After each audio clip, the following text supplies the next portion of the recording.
Баршаңызға сәлем, сіздермен бірге аспаз келін. Бүгін осындай керемет ашыған сүттен, яғни блини дайындайтын боламыз. Осындай құймақтары өте кестелі болып шығады. Сіздер де жасап көріңіздер. Өте жұмсақ әрі дәмді болып шығады. Видеоны соңына дейін қарап, менің каналыма тіркеліп кетуді ұмытпаңыздар. Әлі де көп рецепттер болады. Ең алдыменен 2 жұмыртқамызды қантымызбенен жақсылап араластырып аламыз. Ерігенше мөлшерлерін описание бөліміне тастап кетемін. Сол жерден қарап жасасаңыздар болады. Осылай жақсылап қантымыз ерігенше араластырып аламыз. Ол жерде миксерді пайдалансаңыздар да болады. Венчик болса, венчикпен де пайдалансаңыз болады. Осылай жақсылап қанты ерігенше араластырып аламыз. Содан соң сүтімізді құямыз. Бұл жерде маңызды емес, тоңазытқыштан алынған сүтті құя берсеңіздер болады. Және кәдімгі бұзылмаған, яғни ашымаған сүтті де пайдалансаңыздар болады. Енді сұйық майымызды құямыз. Содан соң тұзымызды саламыз, шым-шым.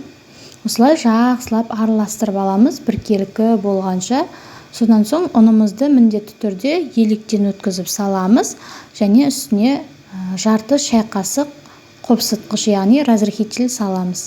Осылай барлығын бірден електен өткізіп салып жібереміз. Содан соң жақсылап араластырып аламыз.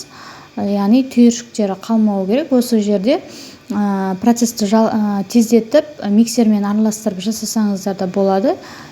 Осылай жақсылап араластырып аламыз. Мінекей араластырылып болдық. Енді біз қайнап тұрған ыстық суымызды құямыз. Қайнаған болу керек суымыз. Осылай құйып жібереміз да жақсылап араластырып біркелкі масса болғанша осылай жақсылап араластырып аламыз. Біздің массамыз осындай болады, сұйықтығы қараңыздар. Мінекей.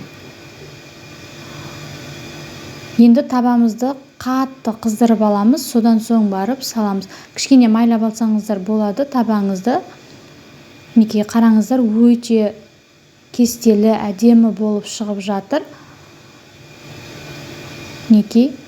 Егер сіздер қолдарыңызды үйренгенше қасықпен аударып алсаңыздар болады, яғни лопаткамен немесе қолыңыз үйренісіп кеткен соң, кәдімгідей қолыңызбен ауыстырсаңыз болады, яғни қолдарыңызды байқаңыздар, күйдіріп алмаңыздар.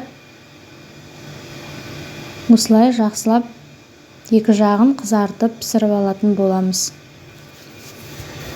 Достар, менің каналыма тіркеліп кетуді ұмытпаңыздар. Төмендегі подписаться кнопкасын бассаңыздар, тіркелесіздер. Мінекей қараңыздар, өте әдемі болып шықты. Менде осы 25 штук шықты. Видеоны соңына дейін қарағандарыңызға рахмет.